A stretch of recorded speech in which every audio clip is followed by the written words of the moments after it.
England cruise past Montenegro. Olivier Giroud is breaking records. Ronaldo's international woes continue. Neymar discusses a new PSG deal. And we have a roundup of all the day's transfer rumours. That and more coming up in the next few minutes as I am your host, Matt Froelich. You are the One Footballers and this is the Daily News. First off, and to a brilliant night for England in Montenegro, aside from, well, the first goal they conceded. After that, though, they managed to put 5 past their opponents, and Raheem Sterling and Ross Barkley specifically were unbelievable. This is yet another good performance for Gareth Southgate's men, and it was brilliant to see the likes of Callum Hudson-Odoi perform so well on his full international debut. It means that England sit atop of their qualifying group with 10 goals in their last 2 games. Of course, the night was overshadowed by reports of apparent racism towards a few of the English players. However, it clearly didn't stop them doing from what they needed to do, and Raheem Sterling shutting up the crowd by putting the ball in the back of the net was just brilliant. And lastly, on the England game, Callum Hudson-Odoi's brilliant performance has made Maurizio Sarri look absolutely ridiculous. The English winger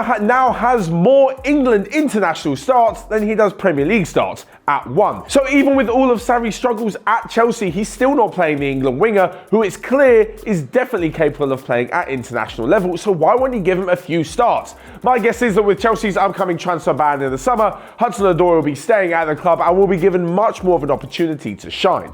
But away from England and to France, who put in a fantastic performance in their 4-0 win over Iceland, which saw Olivier Giroud break another record. He overtook David Trezeguet completely to become the country's 3rd highest ever goal scorer in international matches. He now has 35 goals, and the 32-year-old seemingly looks like he can go on for a few more years yet. With Giroud struggling at club level, it looks like he can go on and still perform at the highest level, even internationally. It looks like he'll still be in the squad when next summer's Euros come around, and with Griezmann and Mbappe backing him up, well, France have got a pretty strong attack. I mean, we saw that in the World Cup last summer. Giroud started every game, didn't score a goal, but still managed to help his team to bring home the title. As for Griezmann and Mbappe, well, they also got on the score sheet, as did Barcelona defender Samuel Umtiti, as I mentioned before, as they swept aside Iceland.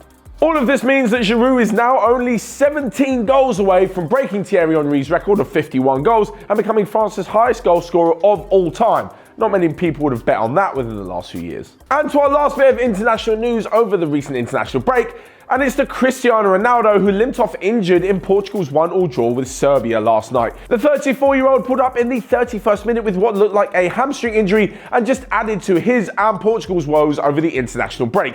This draw with Serbia, added to the fact that they drew 0-0 with Ukraine on Friday night, means that they've got 2 draws in the opening 2 Euro qualifiers, which doesn't really make for good reading for the national team. Of course, they've still got the chance of winning the UEFA Nations League in the summer, but as for now, well, Ronaldo and more importantly his club Juventus will be pretty worried about his own injury. As for Juve in the league, well, I think that they'll be able to cover him, but in the Champions League, Cristiano Ronaldo is Mr. Champions League. If Juventus are going to have any chance of winning, they need him back and firing by the time that Ajax come to visit in the quarter-finals. But what do you guys think? Will they be able to cope without him? Can Paulo Dybala fill in the role? Will Mario Mandzukic do it better? Or can they put someone else up front to find the back of the net? Let me know all your thoughts in the comment section below on Cristiano Ronaldo's injury. But from one superstar to another, and we forget about the international break now and move to Neymar, who apparently is discussing a new deal with PSG. That's according to his father, who has said that despite all the rumours about his son moving on, he won't be going too soon. He's had 2 years already at PSG, and with another 3 on his contract,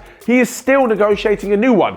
How much money he'll be on, I do not know. Apparently, according to a Football Leaks from a few months ago, Neymar's on £900,000 a week. This is because about 15% of it is set aside for ethical reasons. Now, I don't quite understand what that means, but there's apparently a whole load of ridiculous clauses, like he has to clap the fans to earn a certain amount of money. His base pay is probably a little bit lower, but I still think he's eating quite comfortably. So for me, there's 2 arguments as to why he is going to renew his contract. Either A, he's used all the rumours about him moving to Real or Barca to force PSG into offering him a new deal, obviously more money. Or B, PSG are doing it so that when Real do come knocking, they can ask for even more money because Neymar technically will be tied down to a longer contract worth more money. Who knows what kind of ridiculous clauses are going to be in there in favour of Neymar and of the club, but all we know is it's just money, money, money when it comes to PSG. And lastly but not least, we come to a roundup of the day's transfer rumours. And Andreas Christensen, the Chelsea defender, has said that if Chelsea's transfer transfer ban does continue in the summer, then the players have been told that none of them will be allowed to leave because they can't bring in any replacements. Elsewhere, Spurs and Arsenal are both interested in signing Ajax fullback Tagliafico for around £50 million. Bournemouth have slapped a £40 million price tag on their Welsh midfielder David Brooks, and Yannick Carrasco has made a plea to any big team in Europe to come and save him from playing in China, where he is thoroughly bored at the moment. So there you have it, all of today's daily news. But what do you guys think? Let me know all your thoughts on Giroud potentially becoming France's top goal scorer, on how good England can be with their new look attacking lineup, on Cristiano Ronaldo's injury, and of course all of the day's transfer rumours. Let me know your thoughts down below. Smash the like button whilst you're there and click here or here to check out all of the other videos that we've got going on OneFootball. But until next time, have a great day and I'll see you guys soon.